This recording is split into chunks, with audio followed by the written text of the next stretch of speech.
kii nee na yow da ngay laaj lu dëgër ci boor bu mu doon bu ne mu ne boon nee na sa am boo am alaloo ko mu ne ci sa loxo nee na dëgër na sa loxo am na ndam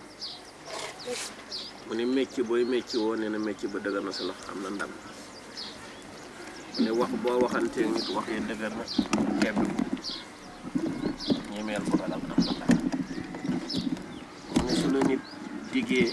la mu la dig du ca dellu gannaaw wax bu dëgër la wax ni moom it na nga topp la mu la wax ba am na ndam boo ko toppee mu ne su fekkee nag tawat la ci yaram dana dëgër su dee lu réer ba ñu bëgg ko gis dana dëgër deekaan nga toog di ko séentu mu ñëw ci yow dana dëgër bu ñëwee dalay bett waaye nee na ñëw yomb mu ne su fekkee nag da nga waxante bàyyi gannaaw mbaa nga yaakaar bàyyi gannaaw mbaa nga denc bàyyi gannaaw mbaa nga ñël sa bëgg-bëgg bàyyi gannaaw te boo ko delloo kontaan la nga bàyyi woon gannaaw mu ne su fekkee tukki la mu ne demal su fekkee da ngay dox yoon mu ne dem mu ni su fekkee dafa am looy bëgg te bi bees wala ngay laaj ñu lay gàntu mbaa ngay wax sa la ngay wax ba te juboo na nga ko bëggee wala dafa am koo yaakaar bëgg dem waxaat ak moom wax bu bees bu bokkul ak loo waxoon ak moom ba pare ndax bëgg am bunt wala jaay jarle wala na nga doon amee nga yëg ne amee tool nee na jataay bu neex la wax ci yow jàmm jiy dolliku ndam six boobu bu yëkkati ko kontaan mu ne loolu foo koy amee mu ne xanaa foo ne fu ne amee fa loolu mu ne boon yaa ngi fi indi ndam boo fi jógee daa gisaat ndam nee na boon daal da nga ŋarale da ngay yëkkati bi tànk yow di ko bëgg a teg ci ndam benn tànk bi bàyyeekoo ci ndam booy teg sa bët mu ne la am mooy doxoo yoon di réccu yaakaar ba tas amul wax bi tey bu ko amul loo yor di tàggoog moom sa coobare amul nee na fëkk yóbbuwul sa jëm fëkk yóbbuwul loo am alaloo ko mu ne ci sa loxo mu ni loo waxante mu yomb jële ci yow loo waxantewul mu dëgër ci yow mu ni bon la am wili yànge mooy ku yóotu lu dëgër sa xamul li mu yóotu dana ko yomb ba mu jot ci wala du ko yomb ba mu jot ci wala ngay wax dana amam du am wala ngay wax ma def ak ma bàyyi lu gën nee na wala ngay wax ni ma ko gisee am na wala am na lu bokkul ak ni ma ko gisee nee na ñemeel bu ragal ci lu la doyul nga di ko sikki sàkk di ko xel yaa di ko wili yaa nga mu ne matatu boo ko toppee ba mu doy la nga am ca ndam ci li la doyul li la leerul mu ne nga ñemee bañ a ragal topp ko ba mu leer la nga teg ci sa bët am ca ndam ni nee na nga ubbi ko guro boo yi ñaari fan lekkal ko sa bopp bu weex tàll xar ko lekk benn ngaat da tey bu subaa beenu jëpp nga lekk ba des mu ne boo bëggee am xaalis mu gaaw ci boo bëggee jaay mu jar mu gaaw ci boo bëggee jubóo nit mu gaaw ci boo bëggee am wér gu am noonu bu bokk gi nga fi mu gaaw ci boo bëggee ku mu nekkoon ci yow dañ mu gaaw ci soo bëggee dox yoon wa leer nañ nee na mu gaaw ci kon nag nee na sarax boobu bu ko bàyyi mu ne yoon way dem di dellu fooy dem di dellu am na xol bu sedd bi am na alal ju bees am na aajo bu faj bu ko bàyyi mu ne yaa ngi dox yoon da ci yenoo alal yoonoo bu ko bàyyi mu ne soo amul loo tawat ci sa yaram mu màcc ci wàllu yàqule nga xam ne sa yaram dafa ñàkk wér am nga loo yàqule ci sa alal mu ne sarax bi rek ngay def waaye nee na am na lu la neexul ci sa yàpp yaram wala am na lu la neexul ci sa alal waaye na nga ci def sarax bi rek la wax walla ca wax mu ni ndam ak alal ji bees tam ju war dugg sa loxo ci lu yàggul waaye nag dafa daate daal ni tey ak juróom benn fan ci kanam lu ciy gaaw ci lay gaawe nee na tey ak juróom benn fan ci kanam boo wanee gannaaw dara bàyyi ko sax am ca ndam soo duggee ci lu bees am ca ndam soo ci tukkee am ca ndam soo ci séentoo dara muy sa bëgg-bëgg la ngay séentu daa ca am ndam wala nga am ci lu la bett lool mu ne soo yaakaarulee séentuwoo duggoo ci dara bàyyiwoo dara it tey ak juróom benn fan ci kanam da nga ci am lu la bett lu la neex mu ne xaalis booy bëgg a jot bu bokkul ak boo yor nii mu ngi ci sa kanam booy war a am si lu yàggatu ba tey loolu la ca wax waaw.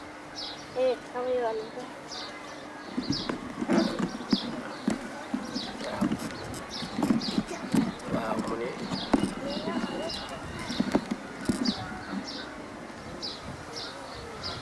waaw fii yow it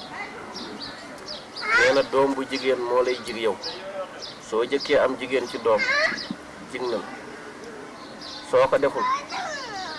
na nga toppatoo doom bu jigéen moo lay gën jig bu góor la wax fii daa ko gisee noonu tam mu ne yenu nga fii jigéen di ko bëggal sa bopp jigéen topp na la di la bëggal bopp lu ñaari façon ndax ci alanfee bi yaa yenoo waaye fii ci jëkk moo la yenu ko am na koo yëg ci sa bopp sa jafeel ko sa bopp koo yëg ci sa bopp sa jafeel ko sa bopp nee na am xaw koo nëbba sa xol daal nangu woo feeñ ni mu nangoo feeñ ci yow moom muy wane yow ngay nëbb mu bëgg a feeñ ci yow daal sa yow bëgguloo mu feeñ ba mu ëpp ci yow nee na kooku yaa koy moytu xëy na mu wax beneen wax bu programme bu bokkul ak bii waaye bii moom jigéen gu la topp am ci yow doole lool ba nga bëgg koo rus sa taxul nga nangul ko taxul nga gàntul ko am na fi waaw xëy na nag du ñàkk mu wane keneen ku waral loolu am mu ñëw mu ne nag ay wor nekkul ci sa kanam koo waxal baat yu gàtt wax yu neex ngeen d'accord la wax waaye fii moom programme ku lay gooy nekkul waaw ci wax danga koy xar doom bu weex tàll bu dee tey yéel tey ngàdd bu subaa nga yéey bi des bu dee suba nga commencé gannaaw suba lay jeex waaw moo lay jox bayre bi nga bëgg loo jublu mu leer maanaam ñaata fan lay doon ñaari fan rek waaw tey ak suba mu jeex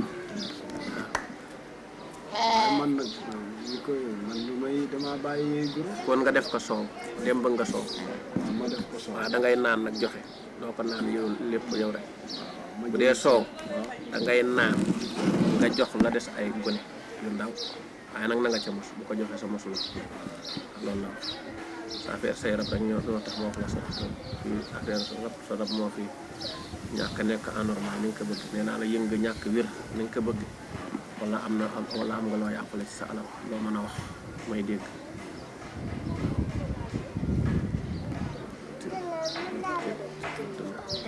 jigéen ngaa ngi ne bu ñaawul dana doon sa jabar mu ne jigéen gi yéenay bokk bëgg-bëgg yéenay bokk bànneex yéenay bokk alal sa yifa muy sa yif nee na nag ragal na sa kilifteef waaye nag seen yàpp yaram soppante la ragalu la waaye dafa ragal sa noppi ragal sa ñàkk nga wax ko sa soxla ragal sa ñàkk nga kafa moom sa noppi ni nam ma daal nee na dala koy ragal nee na bu ko wax lu mu lay ragale bu ko def waaye jigéen gu ñaawal sa boppam fees am wërsëgu xaalis am wërsëgu lekk na doon sa jabar bu ko doonul ba pare dana ko doon moo nekk ni mun yomb na mu ngi si biir loxo wàcc na yomb la ba mënatu la jafeel bopp pas-pas bii nag yéen a ko bokk ci wàllu bànneex ci wàllu bëgg-bëgg ci wàllu sa yëf di yëfam sa bëgg-bëgg di bëgg-bëgg waaye nee na nag bu ko def lu mu lay ragale waaw ndax dafa xaw na ragal sa kilifteef ci kaw nga noppi bopp daal ci yow daal nee na gënal bu ko def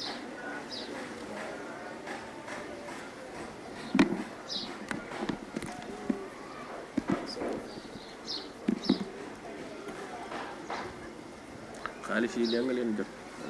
sa ndaw si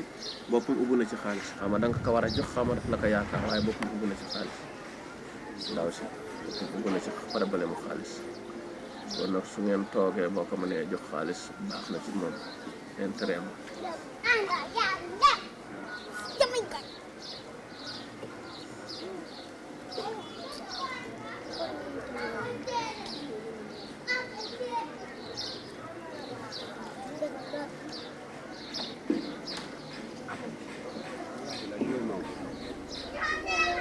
Qu'est-ce que la géomancie?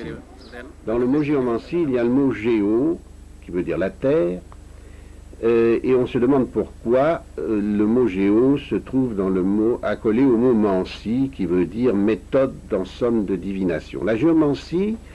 c'est une sorte de langage à base de une jetée de points ou de petits traits automatiques, c'est en somme un langage automatique,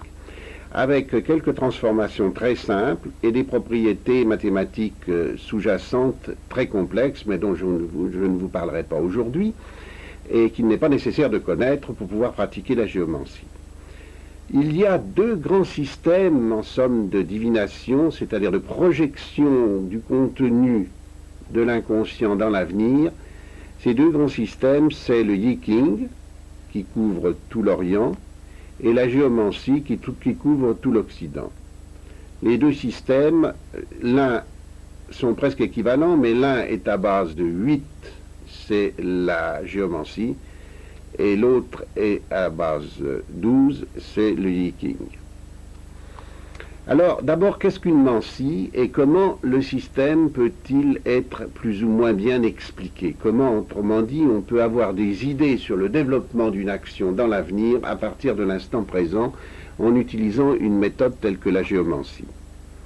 Pour ceux qui ont assisté à certaines de mes précédentes conférences, vous vous rappellerez sans doute que dans la conception de l'univers, il y a une partie que l'on peut nommer l'ailleurs, qui est délocalisée, qui est hors du temps et de l'espace, mais à laquelle nous sommes quand même perpétuellement rattachés. Et cet ailleurs est un réservoir en somme de tous les possibles. Il s'agit donc pour nous de détecter parmi toutes les situations possibles celles que nous risquons d'avoir. Alors je rappellerai par un petit graphique, si vous voulez, les limites de la projection dans le futur. Ceux qui disent que c'est pas possible de se projeter dans le futur, c'est absurde. La plus belle preuve, c'est que je peux leur prédire que demain, que cette nuit ils vont s'endormir, que demain ils vont se lever, qu'ils vont faire métro boulot dodo, avec plus ou moins de probabilité. Mais, autrement dit, nous faisons tous perpétuellement des projections dans le futur. Mais il s'agit de savoir se projeter suffisamment loin pour voir des choses intéressantes et voir surtout le développement continu d'une action à partir de l'instant présent, de manière à faire des choix en connaissance de cause. Si je représente l'axe du temps, comme ceci, nous sommes ici dans l'instant présent. Il y a, par rapport à un événement, une catégorie d'événements, à partir de l'instant présent, dans le futur, cette catégorie d'événements, on peut la représenter comme un nuage de points, plus ou moins dense, chaque point représentant une modalité de réalisation de cette catégorie d'événements. Et à partir de l'instant présent, si vous voulez, on peut évidemment bien viser et se trouver au centre de nuage du point, mais on peut aussi, à la suite d'événements aléatoires, mal viser et se trouver à la périphérie du nuage de point, ou même totalement en dehors. Autrement dit, une vision dans le futur, ça n'est pas une prédiction certaine. Il y a un flou. Et puis quelquefois, on peut passer totalement en dehors du nuage. Parce qu'il peut y avoir à un moment donné un événement incident totalement imprévu qui fait que ça dévie notre parcours et on se trouve en dehors du nuage de points. Et puis, alors, il y a une troisième chose, c'est que, voilà les événements probables dans la catégorie des événements qui m'intéressent, mais je peux très bien, moi, me dire, mais je vise une cible qui se trouve ici. Parce que moi, ça ne m'intéresse pas de viser au centre des probabilités, mais on ne le sait pas. Donc, on peut très bien se donner un but qui est presque en dehors ou totalement en dehors du nuage de points et donc n'avoir qu'une probabilité infime d'atteindre ce but. Autrement dit, et quand on cherche, en général quand on fait un choix et quand on fait une action, on vise un but et ce but on l'a plus ou moins bien cerné et plus ou moins présent à l'esprit. Et on oublie toujours que ce but peut être en dehors du champ des possibles. Donc par conséquent, il y a deux nuages, il y a un nuage qui est le nuage des probabilités que cette catégorie d'événements se produise, et puis il y a un autre petit nuage que je symbolise là par ce carré, qui est le nuage que moi je visualise dans le futur, hein, et les deux ne sont pas forcément en coïncidence et en recouvrement. Donc il faut toujours avoir cela présent à l'esprit. Alors, lorsque l'on utilise différentes méthodes de Mansi, les méthodes de Mansi, il y en a des quantités, je ne vais pas faire l'inventaire, il y a même des dictionnaires complets et des manuels complets qui font un parcours à travers un très grand nombre de méthodes. Pour moi, la méthode géomantique, c'est la meilleure des méthodes existant dans le monde occidental. Elle a ses limites, bien sûr, mais elle est excellente parce qu'il est impossible à celui qui fait le travail que je vais faire devant vous, il est impossible de truquer consciemment ou inconsciemment, puisqu'il y a une transformation mathématique très simple qui vous cache complètement le résultat.